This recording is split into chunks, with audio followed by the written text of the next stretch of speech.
আসসালামু আলাইকুম। আশা করি আপনারা সবাই ভালো আছেন। আলহামদুলিল্লাহ আমিও ভালো আছি।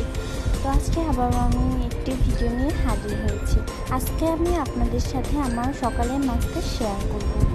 আমি এখানে রুটি ভেজে নেব। সকালের নাস্তাতে আমি বেশি রুটি খাই। রুটিটা আগে আমি বানিয়ে রেখে দিয়েছিলাম ফ্রিজে, এখন শুধু ভেজে নেব। আসলে আগে বানিয়ে রেখে দিলে কোনো সকালে ঝামেলা থাকে না, শুধু ভেজে খাওয়া হয়ে যায়।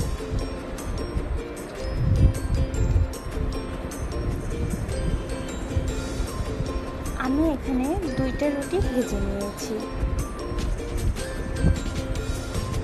আর আলু ভাজি আগে করে রেখে দিয়েছিলাম, এখন শুধু গরম করে নিয়েছি, সাথে একটা ডিম পোস্ট করে নিয়েছি।